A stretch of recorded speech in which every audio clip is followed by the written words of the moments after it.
Subscribe করুন আর দেখুন এক মন কাঁপানো হরর স্টোরি। ভয় না পেয়ে বেল আইকনটা প্রেস করতে ভুলবেন না।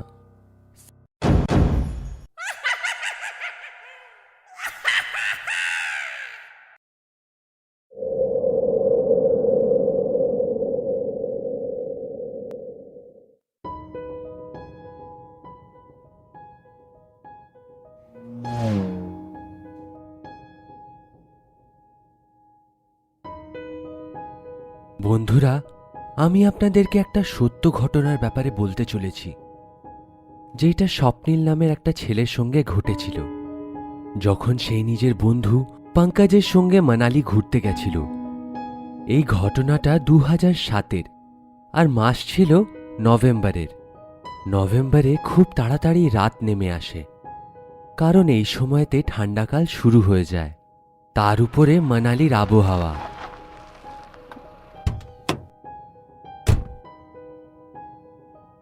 স্বপ্নীল পঙ্কজের সঙ্গে একটা হোটেলে রয়েছিল, আর সেইটাও রুম নাম্বার 707-এ।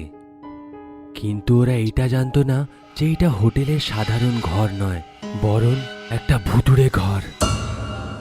কারণ এতে যারাও থাকে তাদের মৃত্যু হয়ে যায়। স্বপ্নীল আর পঙ্কজ রাত্রের খাবার খেয়ে ওরা ঘুমিয়ে পড়ল। দুজনে গভীর নিদ্রায় ঘুমাচ্ছিল। তখনই ঘরের বাইরে স্বপ্নীল কারোর চলার শব্দ শুনতে পাচ্ছিল। সে ভাবল হয়তো কোনো ওয়েটার কোনো রুমকে সার্ভিস দেওয়ার জন্য যাচ্ছে হয়তো। সে ঘড়িতে সময়টা দেখল, তো রাত্রে 3টে হয়েছিল।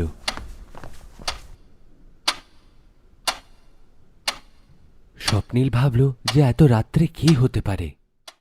সে নিজের বন্ধু পঙ্কজকে ঘুম থেকে ওঠানোর চেষ্টা করল, কিন্তু সে মদ খেয়ে ঘুমাচ্ছিল, তো সে আর উঠল না। এর মধ্যেই কারেন্ট চলে গেল। তারপরে স্বপ্নীল দরজাটা খুলে দেখল, তো করিডোরে কেউ ছিল না।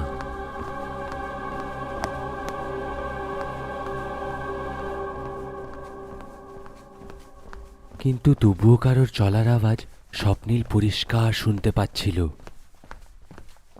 সে সেই শব্দের পেছনে যাচ্ছিল। তখনই হঠাৎ স্বপ্নীল একজনের চেঁচানোর আওয়াজ শুনতে পেল। সে তাড়াতাড়ি সেই আওয়াজের পিছু ধরল। তো সে দেখতে পেল সেই করিডোরের এক কোণায়তে একটা বউ দাঁড়িয়ে আছে। স্বপ্নীল ওই বউটার দিকে গেল। তখনই পেছন থেকে স্বপ্নীলকে কেউ ডাকল। স্বপ্নীল পেছনে মুড়ল, কিন্তু সেইখানে কেউ ছিল না। যখন সে সেই বউটার দিকে দেখতে চাইল, তখন সেই বউটা সেইখান থেকে অদৃশ্য হয়ে গেছিল।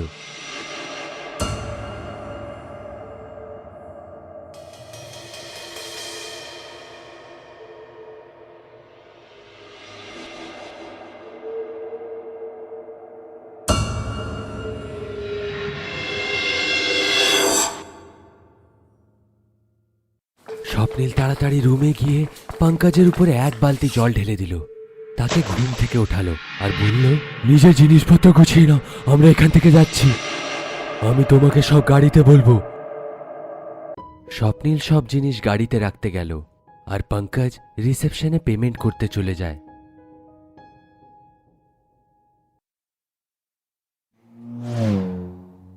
আরে, জানো কি হয়েছে?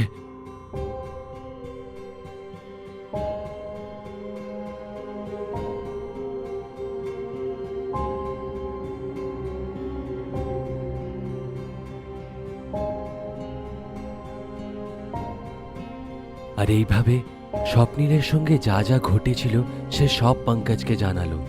এইটা শুনে পঙ্কজ অবাক হয়ে গেল। ভগবানের অশেষ কৃপা যে আমরা বেঁচে গেছি। হ্যাঁ, তুমি ঠিক বলছো, কিন্তু তোমার কি মনে হলো তুমি সত্যিতে বেঁচে গেছো?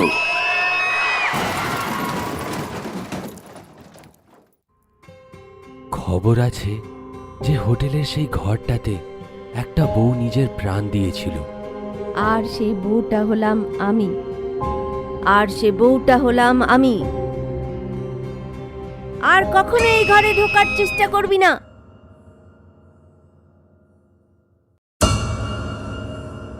এই গল্প যদি আপনাদের ভালো লেগেছে তো আমাদের সাবস্ক্রাইব করুন। আমাদের ইনস্টাগ্রাম আর ফেসবুক পেজ নিশ্চয়ই ফলো করুন।